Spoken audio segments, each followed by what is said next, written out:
Let us understand the anatomy that we use in approaching the hip, because approaches to the hip are a very important question in the MS exam. This is the pelvic brim from the pubic symphysis to the sacral promontory.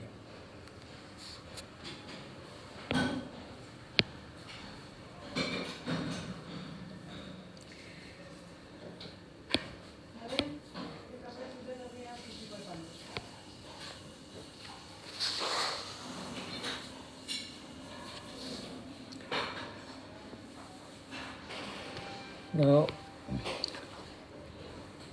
this is the sacrum ala, and here is the spinous process of the sacrum, and here are this is the neural canal. So first we draw the outer side, the pubic symphysis. Linea alba on its superior border and dorsal ligament of penis on its inferior border. Then we go to the pubic crest. The pyramidalis muscle on this pubic crest. Then we go to the pubic tubercle.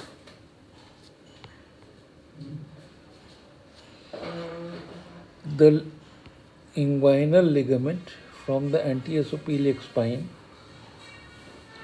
which will be somewhere here.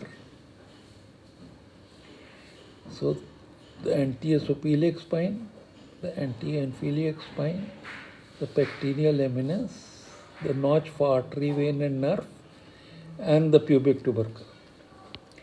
And from the inguinal ligament, you have the inguinal ligament from the anterosophilic spine to the pubic tubercle.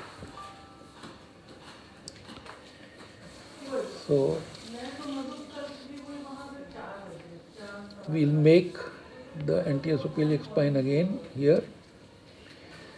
Then the anterophilic spine, the pectineal eminence, the notch for artery, vein and nerve, and then we'll make the inguinal ligament like this.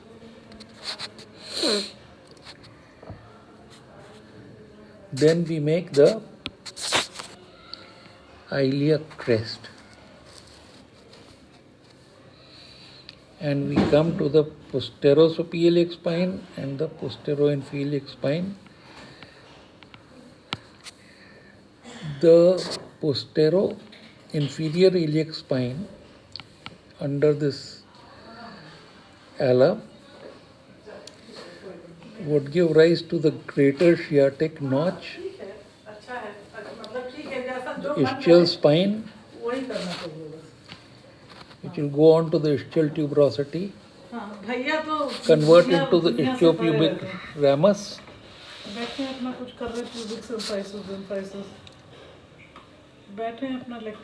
and here you can see the obturator foramen. On this side,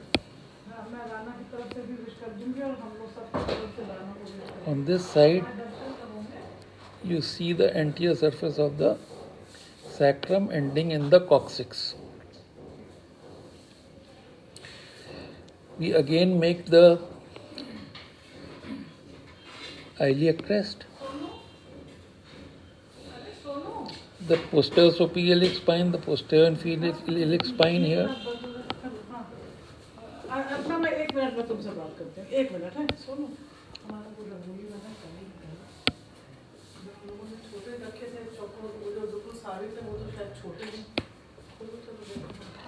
Posterior superior spine, the posterior inferior spine, the dorsal sacroiliac ligaments, the dorsal sacroiliac ligaments here. Then we make the greater sciatic notch on this side, the ischial spine, the lesser sciatic notch, the ischial tuberosity, the ischiopubic ramus, which ends here. On both sides, we make the obturator foramen.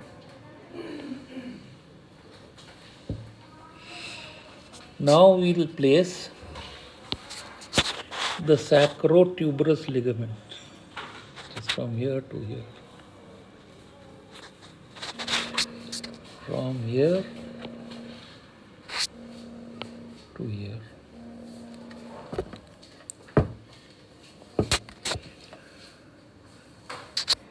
Then we make the sacrospinous ligament,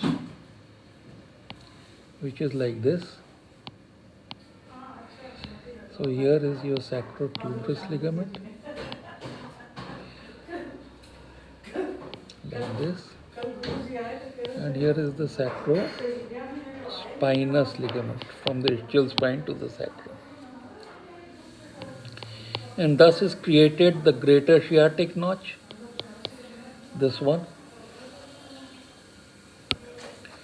This is the greater sciatic foramen, and below the ischial spine is created the lesser sciatic foramen. The piriformis muscle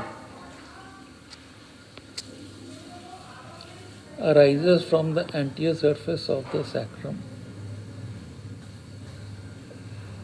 and gets out from the greater sciatic notch.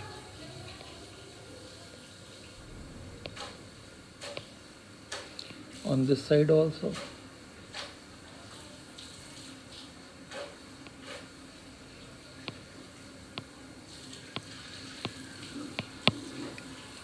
After getting out the greater sciatic notch,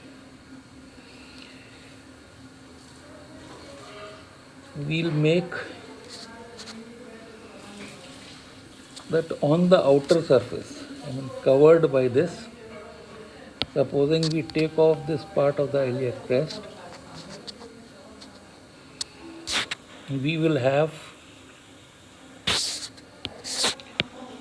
the acetabulum. Supposing this becomes a section, you will have the acetabulum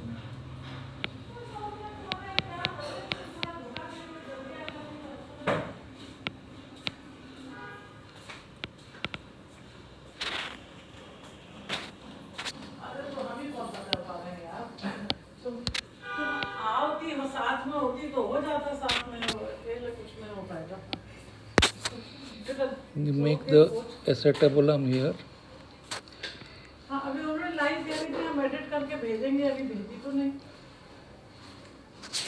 And from the acetabulum you have the head of the femur, the neck of the femur, and the greater trochanter. So this piriformis muscle, as it gets out from the greater sciatic notch, gets inserted into the tip of the greater trochanter. Another muscle arising from the internal surface of the obturator externus gets out from the lesser sciatic notch as a tendon, and that goes and gets inserted on the posterior border of the trochanter. This is obturator internus. So there is a muscle between the piriformis and the obturator internus, which is called as the superior gemellus, and there is a muscle below this tendon which is called as the inferior gemellus. So this forms a tendon between two muscles, forms the triflagellate tendon.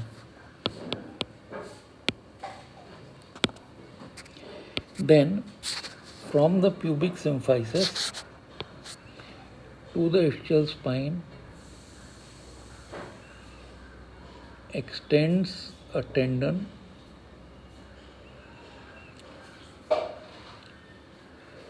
and of course here we have told you that there would be this obturator internus muscle, part of the obturator internus muscle that you are seeing, part of it will be below this tendon, and this is the tendon of the levator ani. Now this levator ani muscle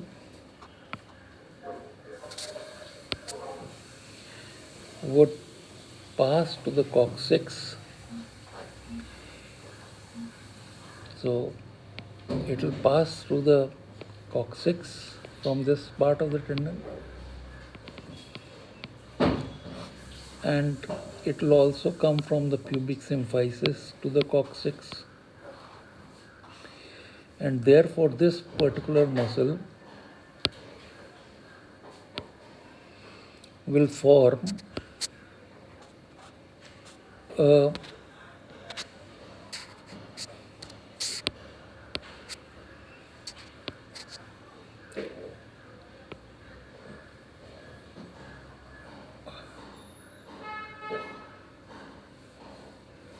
diaphragm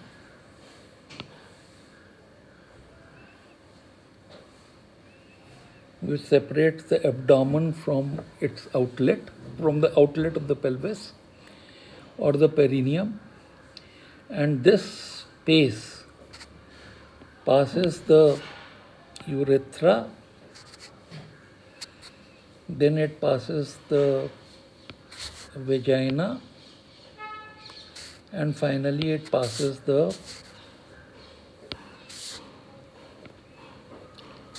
anal canal. Passes the anal canal. So this part of the triangle, this part is called as the urogenital triangle, and the posterior part of the perineum is called as the anal triangle. So then after this we'll make the head of the femur, the neck and the trochanter on this side also, and we'll say that just lateral to the pubic tubercle is an artery, is the ligament which is called as the lacunar ligament. On this lacunar ligament is an artery which crosses and anastomosis with the obturator artery. This is the accessory obturator artery. It is also called as corona mortis, because if you try to approach this region surgically, it can be divided and it bleeds. Then there is a lymph node of Clockway. Then there is the vein.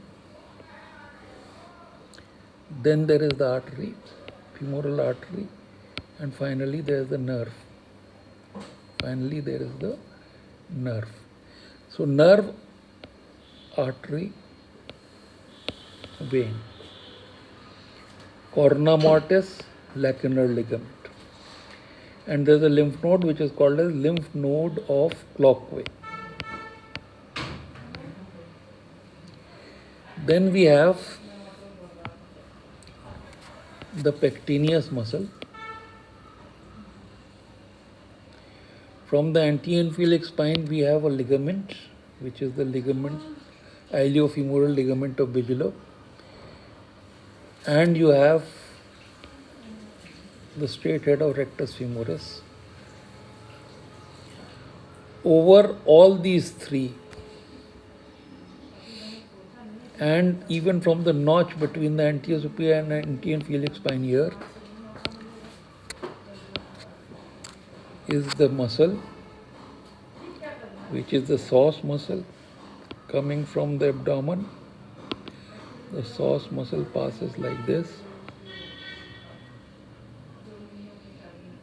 and is accompanied by the iliacus. And lastly, you have a nerve here, nerve, which is the lateral cutaneous nerve of thigh. So this forms the inner part of the pelvis. This is connected by a capsule.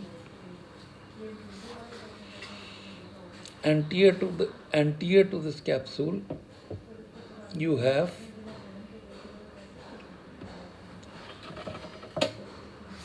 the vein,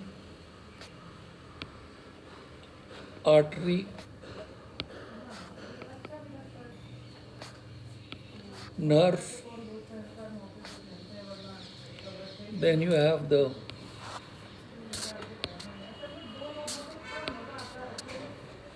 muscles, pectineus, iliopsoas, sartorius.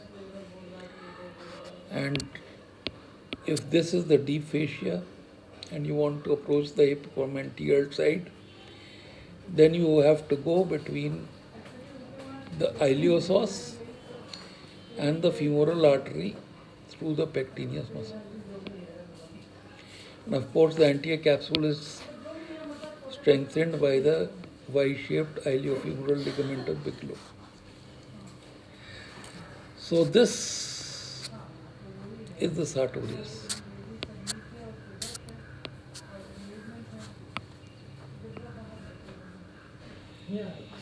Behind the sartorius, you have the tensor fascia lata,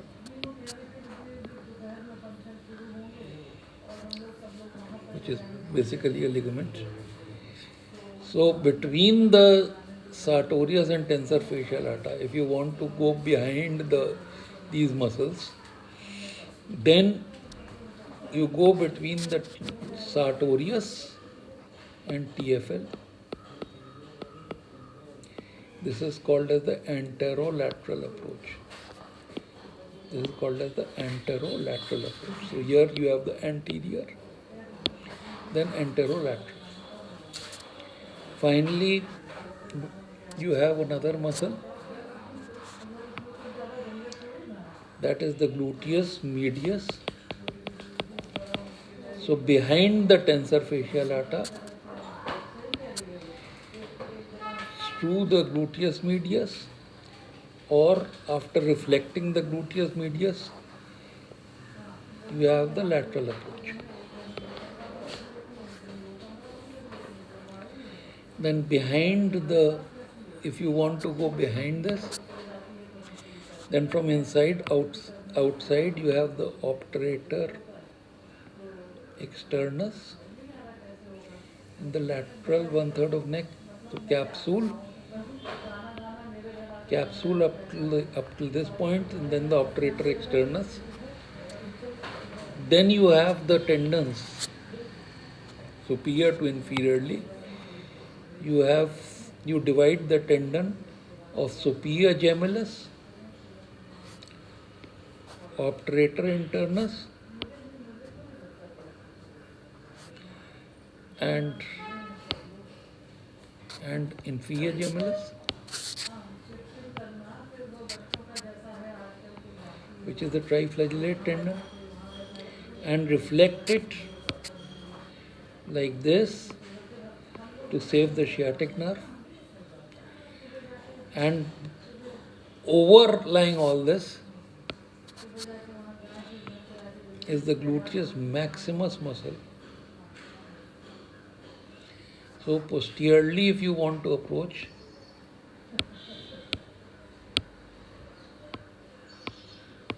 you have to deal with gluteus maximus, you have to deal with the triflagellate tendon, you reflect it this side so that the sciatic nerve is saved, then you go through the obturator externus and capsule into the neck.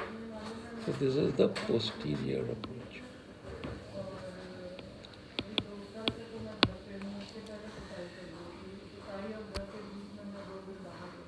After understanding this basic diagram, let us try to see it in a photograph. This is the anterior spine, this is the pubic tubercle, and you have the inguinal ligament between the two. Under this inguinal ligament is passing the femoral vein, artery, and nerve. Then you have the pectineal eminence, which gives rise to the pectineus, and then you have this iliopsoas muscle. Finally, you have this lateral cutaneous nerve of thigh. So if you are going anterior, that means you are going medial to the sartorius muscle, and you will have to reflect the femoral nerve, artery, and vein medially.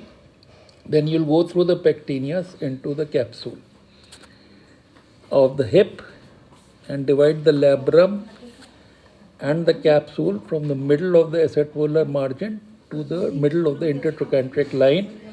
You will also divide the iliofemoral ligament. So that's the anterior approach. Then in the anterolateral approach, you will go behind the sartorius, in front of the tensor fasciae lata. You will encounter the rectus femoris, you will reflect it, and then you will again go through the pectineus and the capsule and the iliofemoral ligament. But here the advantage is that since you are behind the iliacus and psoas, you are saved from dealing with all those big nerves and vessels. The only thing you have to deal with is that when you are dividing the rectus femoris, then you have to deal with the anterior circumflex femoral artery, a branch of profunda femoris. And you have to deal superficially near the ASIS, you have to deal with the circumflex iliac artery. Then you go behind the tensor fasciae lata. You see, this is the iliac tuberosity.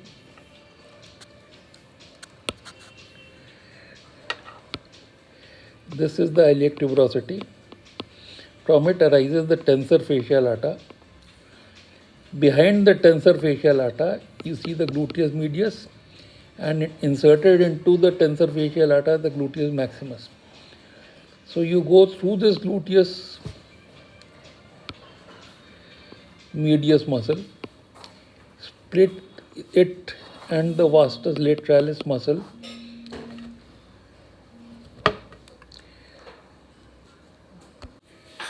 So you divide the gluteus medius, saving the superior gluteal nerve. So you only divide in the distal part, the gluteus medius, then you divide the vastus lateralis, and you are on the trochanteric medial part of the trochanter and the superior part of the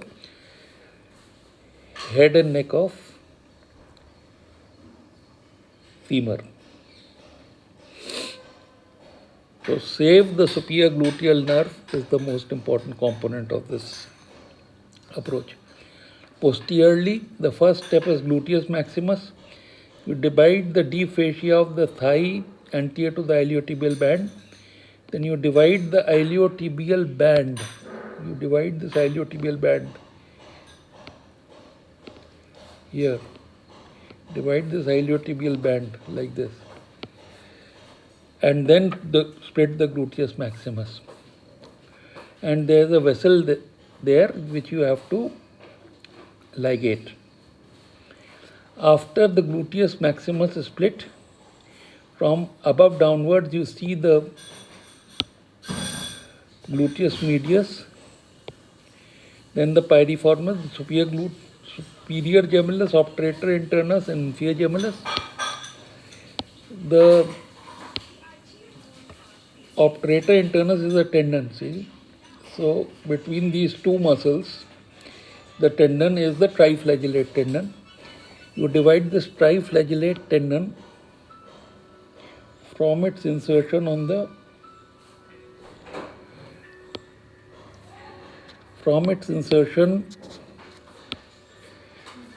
on the posterior border of the trochanter and reflect it medially. You reflect this medially so that the sciatic nerve is retracted medially and protected by it.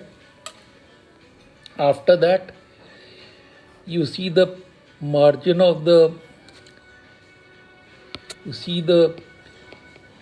posterior margin of the capsule acetabulum, then the labrum, then the capsule, then the obturator externus tendon, and then the quadratus femoris. So from the middle of the posterior margin of the